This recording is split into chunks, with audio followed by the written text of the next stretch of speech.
Most important question right off the bat, Kevin. Can you tell us about your attire here tonight? It's unique. You got the slides on at the fight? You know, I gotta go a little bit of casual. You ain't gonna see me in no pink jumpsuits and all that. I'm gonna tone it down a little bit. Right now, it's business at hand. It's all hands on deck. I got 7 weeks.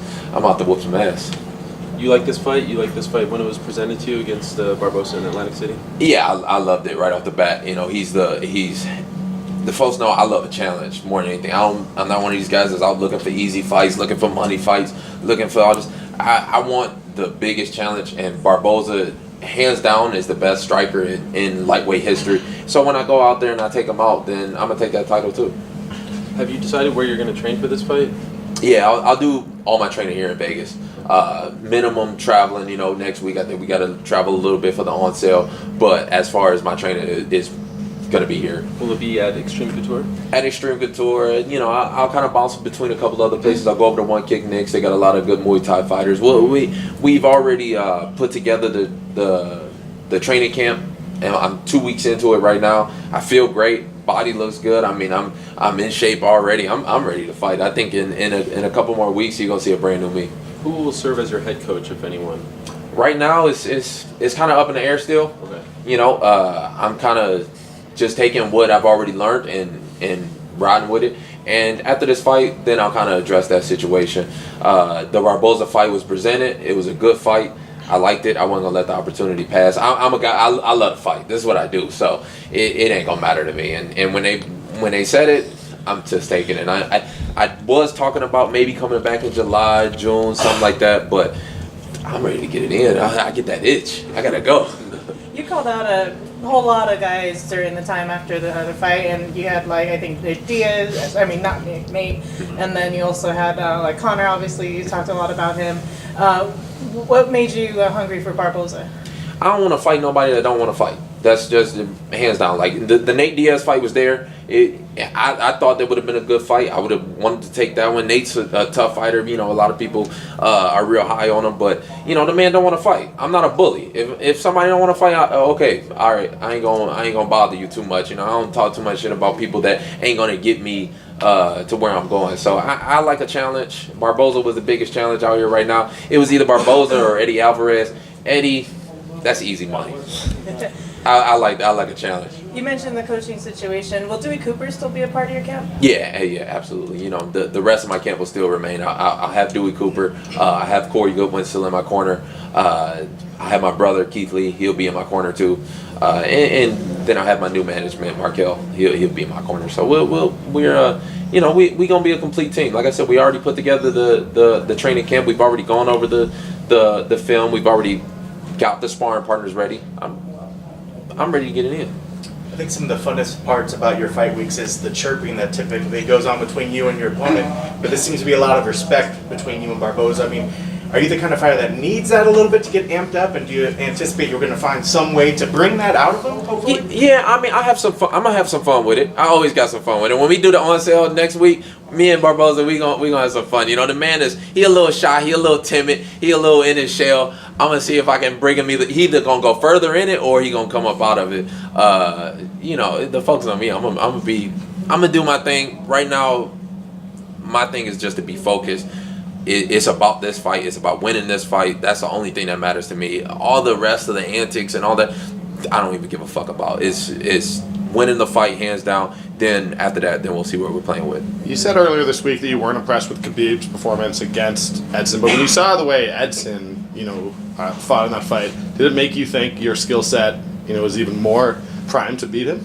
Yeah, I mean, I've been looking at all these guys for a long time. The guys that have already been, that are at the top, I've been dissecting their game for a long time. So I've already been kind of looking at Edson and seeing where he's been weak at.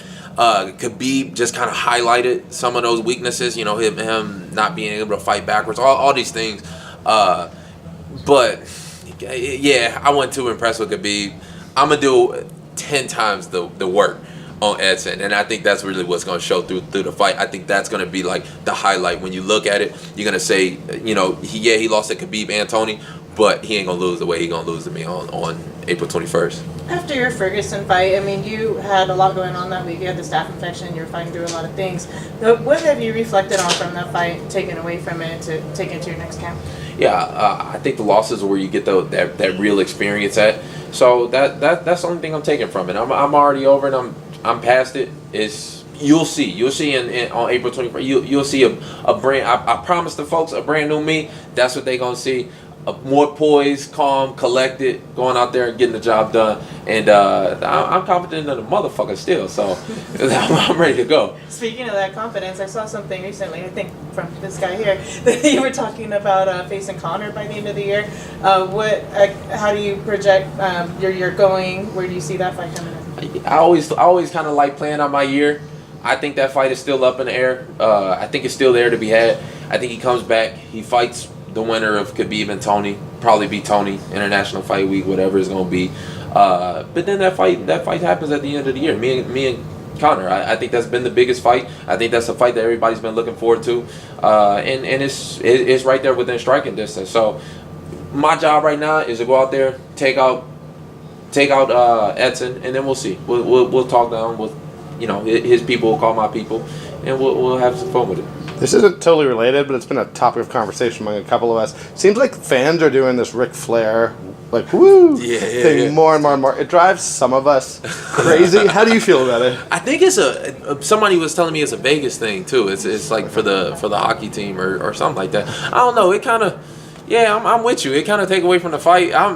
Especially when it's a good fight happening like Kat versus the Brazilian girl just now. I mean, it is kind of annoying, but fans are gonna fans, right? They gonna do what stupid people gonna do stupid shit. Like, you're just gonna do what you're gonna do. I'm assuming you watched Barbosa fight Khabib, right? Yeah. I mean, is that the blueprint right there, considering, what he did to him on the ground? Are you going to try to replicate that? Nah, Khabib looked terrible in that fight. It ain't going to be the blueprint. I mean, he's just barreling down, coming straight forward like a tank. I got a little more style and I got a little more. My goal is just to be a better me and just to show a more well-rounded game. I've always said this at the beginning. I want to be the most well-rounded mixed martial artist, period. And that doesn't mean, just taking kicks and just trying to walk through them. If me and Barboza go out there and we get into a kicking war, I guarantee you I'll win. Do you really think he looked terrible in that fight? Khabib? Yeah, some 10-8. The man looked the same that he did a couple years ago, right. And to me as a competitor, I can't give that praise. When a guy is constantly evolving, then I give that praise. But the man looked the same as he did when he fought Dos Anjos 5-6 years ago, and I mean, I'm just not seeing no evolution in the game. I think at least with me, like the folks are gonna see something new every time I'm out, and you never know what I'm gonna do. You don't know if I'm going backwards, forward, southpaw, orthodox, if I'm striking, if I'm wrestling, and I think that's really what mixed martial arts is about, not just tanking through everything.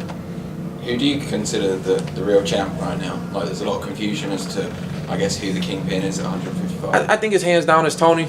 I think Tony Ferguson is a fight I'm looking to get back into. Everything that I'm setting out is a plan to get back to that fight. He's been the real champ, and I don't really see no confusion about it. Really, I mean, you got Conor that has a belt, but the man just not a champ, and I think he even knows that. If he comes back and when he fights, then if he beats Tony, then obviously he'll have it. But right now, Tony Ferguson is the best.